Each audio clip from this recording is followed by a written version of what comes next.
الله الرحمن الرحيم waxaan soo dhaweynaa Cabdiraxmaan Saylici madaxweyne ku-xigeenka ahna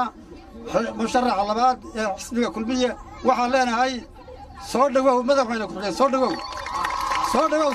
dhawow ma hadheeldheel dab baan u leenahay waxaan nahay dadweynihii reer Geerisaad oo isku duuban oo kala hadhin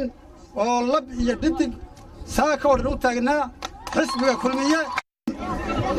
maanta halkan waxaan ku soo dhawaynaynaa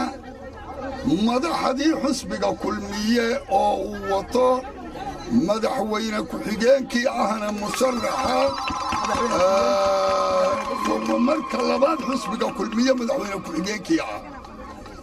iyaa ku soo dhawaynaynaa soo dhowaada dhammaantii madaxweyne ku-xigeenka madaxda kale la socota wasiirada xildhibaanadiga kulmiye waxaan nahay beelweynta iminka Geerisaad oo isku duuban dhammaantii beelweynta Geerisaad maanta waxay u diyaar tahay oyna u kala hadhin xisbigii kulmiye dhammaan waa kulmiye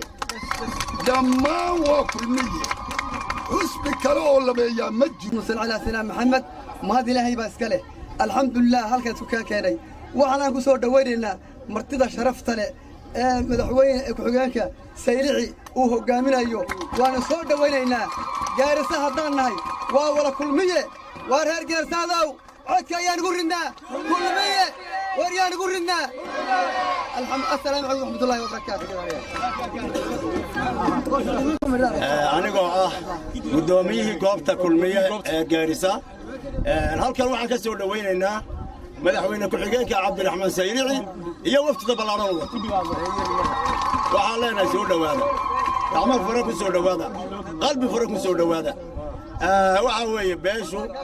waa idin soo dhawaynaysaa dhammaan dhirtayni soo dhawaynaysa geedaha iska daadade halkan waxa weeye waa Geerisa xooluhuna waa kulmiye الرحمن الرحيم الله أكبر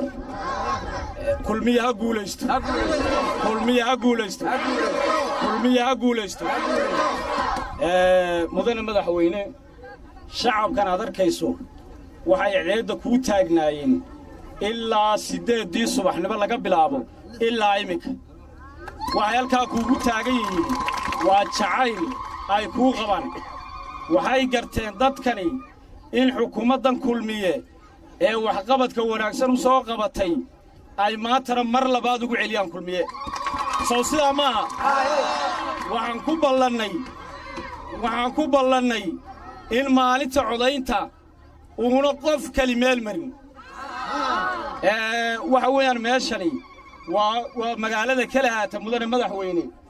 ee aan calanka xisbiga wadani uuna ka taagnay iyo ucud wax ka taagan labadaa midna ma jiro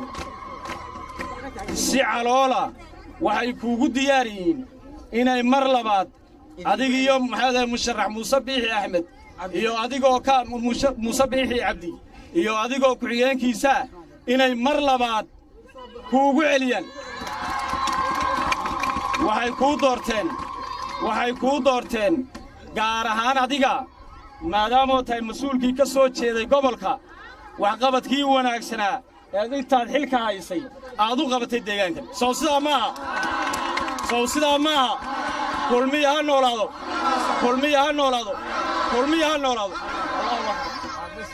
gudoomiye